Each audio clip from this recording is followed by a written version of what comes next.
Okay, today we are going to look at how to write Who's That Girl on Sibelius. You need two things. First of all, you will need a copy of the PDF of the original score, Who's That Girl, which looks like this. And our job is to replicate this and to put it into the software called Sibelius. You will find Sibelius on your desktop right here, Sibelius 7. So open that up, double click it, and you will find this quick start menu. All right, go over to new score, and on new score we are going to be writing for piano today. So on the search bar you can type in piano. Otherwise, if you scroll down to solo instruments, you will find that as well. Click on that and you'll get some details to fill in. Now check your music. Your music has the time signature of 4/4, so select 4/4 here. The tempo text is lively, and so type in lively. For the metronome marking, let's just leave it as it is. If you want to change it, you can change it to 120. And I think that's all you need to write so far. This piece's title is Who's That Girl? And it's by Guy Sebastian, written in 2012. So you can put that in these fields over here, underscore information. Title, Who's That Girl? Question mark.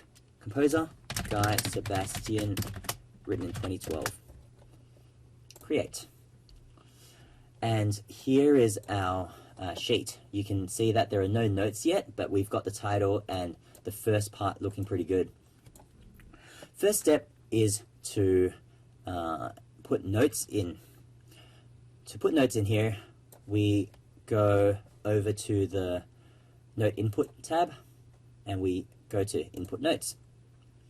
You will see that your cursor now has a gray note hovering over it. There are two really important things you need to notice. First is where you put the note. Secondly, it's this keypad, which will tell you what note you are putting and what the values are. The first note that we need is a C, which is on a single ledger line. So let's put that in. Next note is a G. You can check your sheet to make sure you're putting the right notes in. Now, the next ones you will notice are quavers. So to get to quavers, click on the quaver icon so that you can put the notes in as quavers. For rests, you can press the rest button. And if you've made a mistake, you can just hit the backspace button to delete the note that you made a mistake on and fix it up. So that's one way of putting notes in, simply by clicking. You will notice that this keypad is shaped just like your number pad, which you have on the right side of your keyboard. When you press the numbers, it will select a different note corresponding to that space that you've pressed. So the next note that we need is a quaver on a C. You can press the quaver button, which is number 3, and continue inputting notes. That will make your life a bit easier. A crotchet, 4.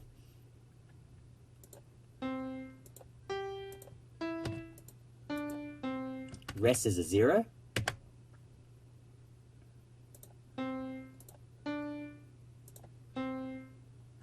And a crotchet here. All right, another way of putting notes in is to type out the letters that you want. So for this next note, we want a crotchet, a quaver, and we want the letter C. So you can press C to put a C into the music.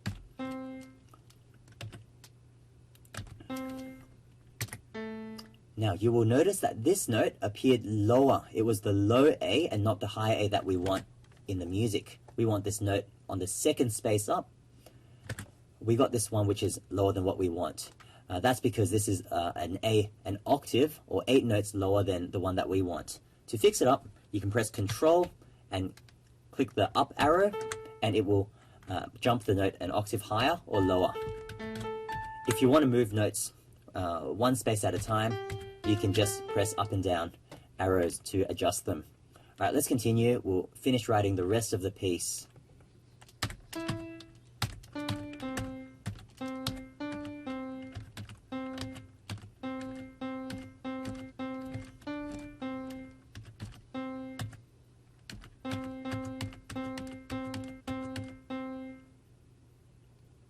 Okay, I'm just going to double check with what is written here. Alright, this part looks like it needs to be fixed. We've got 4 quavers, crotchet, rest, and quaver. 4 quavers, crotchet, rest, and quaver. Last bar, 2 quavers in a row. Let's change this to a C. Okay. If ever you want to get rid of whatever you've selected, hit the escape button, and you will get back to the normal screen so that you're not accidentally moving notes around and so on. Alright, that looks pretty good. Now, you will notice that there are many extra bars of music that we don't want. We want the double bar line here, and right now the double bar line's all the way on the second page. So what you can do is hold your shift button so that you can select a couple of bars. You can do that, or you can click on the first bar, drag your page, click shift again until you select the lot. Now to delete bars, you can hold the control button and press the delete button, and it will ask you for your confirmation. Alright, that looks a lot better. Now we've got the 8 bars that we want. The second step we're going to take is to add the lyrics. Over here, you've got words to the song. We're going to add that in. To do that, back click or right click, go to the text submenu, lyrics, and we're doing the first line, line 1 of the lyrics. Over here, you can just type the words in. When you press the space bar, it will align to each note. And if you make a mistake, use backspace, use your common sense, you'll get through this nice and easy.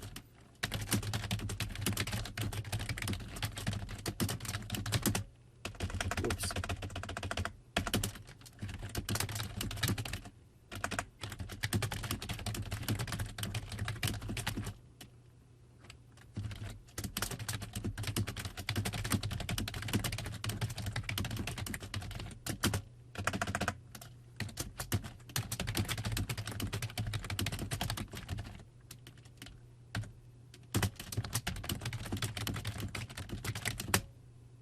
Okay, and now we've got all the words written in.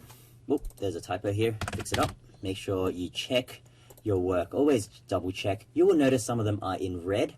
That means that there is a clash or a collision. This word and the bar line is overlapping, so you can just drag the word until it's not in the way.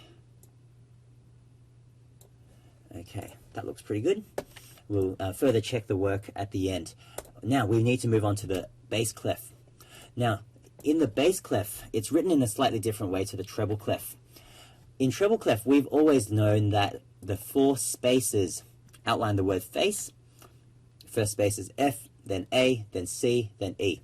In the bass clef, we've got the first space as being an A, then a C, then an E, then a G. So you can remember the sentence, all cows eat grass. Well, that's one way of remembering those notes.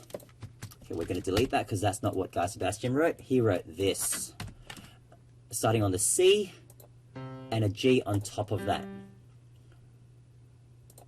Now you can happily put these notes in, but you will notice that the notes are all the same. So to make it easier, hit double escape so that you get back to your normal menu. You can select a note, copy, Control C, and paste it where you want.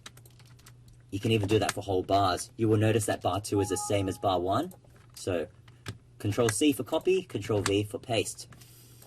Alright, bar 3 looks similar.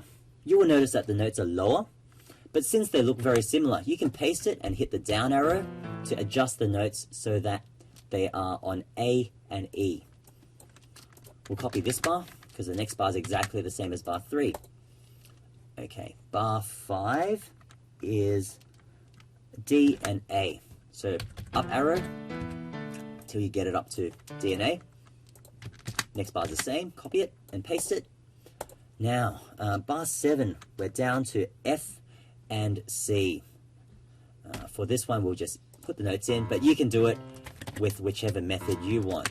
Copy and paste. And there we have all of the left-hand notes now. Oh, excuse me. Now, you will notice there are a couple of collisions happening.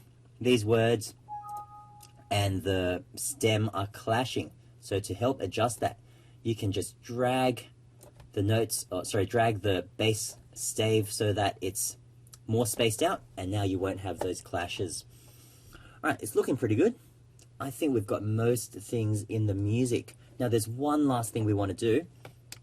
You will notice that each of those letters, those notes have a letter inside them, and that's really helpful so that you know exactly what notes you're playing, so that you can learn how to read music. To do that, under note input, under notations, you can add note names. So go to the notations tab, and under that, add note names. Once you click on that, these note heads will now have the letters in them so that you can be able to read them and play it nice and easily. Alright, that looks pretty good. If you want to listen to your work, just select the first note and press space, and you'll be able to have a listen.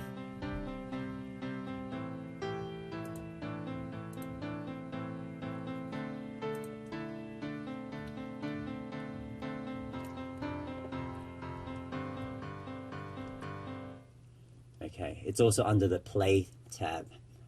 You can play from wherever you want in this music by moving the green bar along. Great, and I think that's the end of the task. Now make sure you save your work. To save it, you can use your Control S. Also, you can use the Save and Save As, which are under the File menu. All right, I'm just going to save it in desktop, but for you, please put it into your drive or your USB. Now, once you've saved it, you can also export it as a PDF. That way, you've got the music down on paper that you can open without the software Sibelius. Okay, so once you've exported it, check to make sure you've got the files. There's my first one and there's my second one. These are the ones that you will be handing in.